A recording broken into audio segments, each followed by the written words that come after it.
चुनाव आयोग ने आधार को वोटर कार्ड से जोड़ने का बड़ा फैसला ले लिया है। काफी लंबे समय से आधार को वोटर आई कार्ड से जोड़ने का यह मामला पेंडिंग था, लेकिन इसी बीच आगामी कुछ राज्यों में होने वाले चुनाव से पहले चुनाव आयोग के इस फैसले से विपक्षी खेमे में थोड़ी टेंशन दिख रही है। समझते हैं कैसे।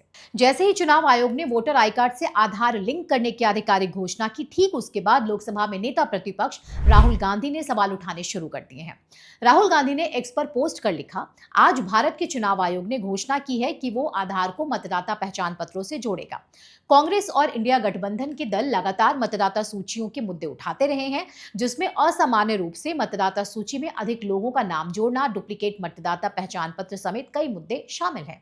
कांग्रेस सांसद राहुल गांधी ने यह भी कहा कि आधार से डुप्लीकेट वोटर आईडी नंबर की समस्या हल हो सकती है, लेकिन सबसे गरीब और सबसे अधिक वंचित लोगों को आधार लिंक करने की प्रक्रिया में कठिनाइयों का सामना करना पड़ सकता है। भारत के निर्वाचन आयोग को यह सुनिश्चित करना चाहिए कि कोई भी भारतीय अपने मताधिकार से वंचित ना रहे और गोपनीयता संबंधी चिंताओं का समाधान करना चाहिए। राहुल गांधी ने अपनी मांग रखते हुए कहा कि अब जबकि चुनाव आयोग ने इस समस्या को स्वीकार कर लिया है, तो मैं अपनी पिछली मांग दोहराता हूं कि उसे नामों को जोड़ने और हटाने के मुद्दे पर भी ध्यान देना चाहिए। इसकी शुरुआत महाराष्ट्र के 2024 के विधानसभा और लोकसभा चुनावों के पूरे मतदाता सूची की फोटो को सार्वजनिक रूप से शेयर करके करनी चाहिए। वैसे इन सब के बीच सबसे पहले उस पॉइंट को समझते हैं जिसमें राहुल गांधी ये कह रहे हैं कि चुनाव आयोग के इस फैसले से गरीबों को दिक्कतें आएंगी।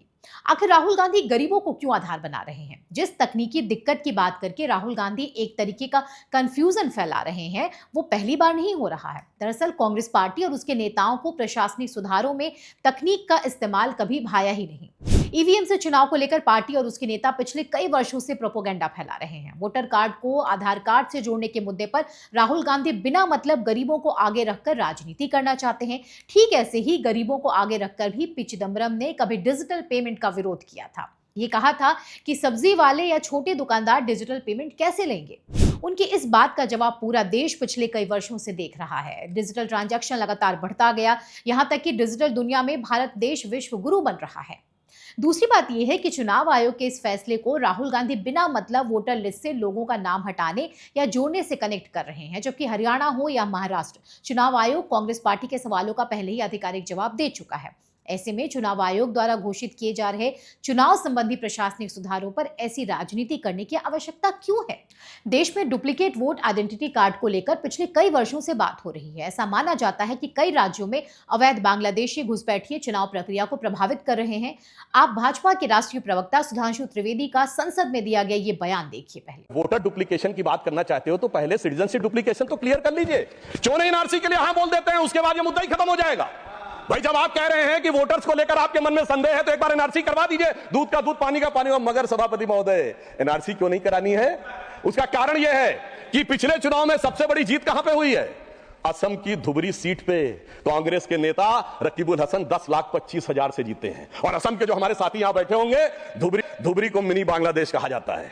तो इसलिए एनआरसी नहीं करानी है, मगर डुप्लीकेशन। दरअसल गरीब के नाम पर सुधारों को रोकने की कांग्रेस पार्टी की नीति बहुत पुरानी रही है। पूर्व मुख्य चुनाव आयुक्त टीएन सेशन के समय में जब चुनाव प्रक्रिया में सुधार करने की कोशिश शुरू हुई, तब भी तकनीक के बहाने उसे रोकने की कोशिश की गई थी। ईवीएम के खिलाफ तो हर चुनाव के बाद विपक्षी पार्टियों की तरफ से झूठ फैलाया जाता है।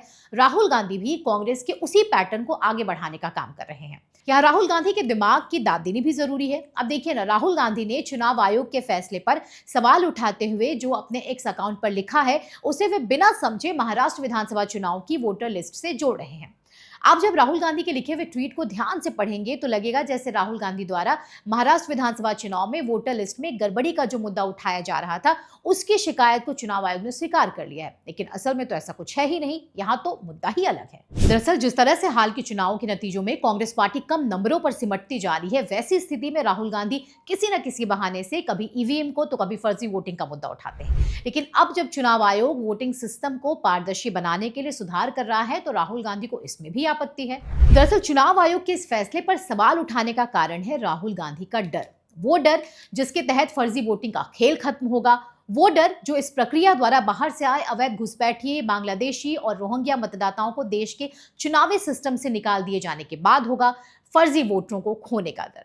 दरअसल कई जगह अवैध बांग्लादेशी और रोहिंग्या भी वोटर बन गए हैं जिनकी पसंद कुछ खास दल होते हैं। ऐसी स्थिति में चुनाव आयोग के इस फैसले से ऐसे दलों को काफी नुकसान उठाना पड़ेगा, क्योंकि जैसे ही आधार से वेरिफिकेशन होगा, इनमें से ज्यादातर वोटर बाहर हो जाएंगे, वो वोट नहीं कर पाएंगे। इसके अलावा जो डुप्लीकेट वोटिंग का दावा किया जाता है उसका सवाल भी कोई नहीं उठा पाएगा।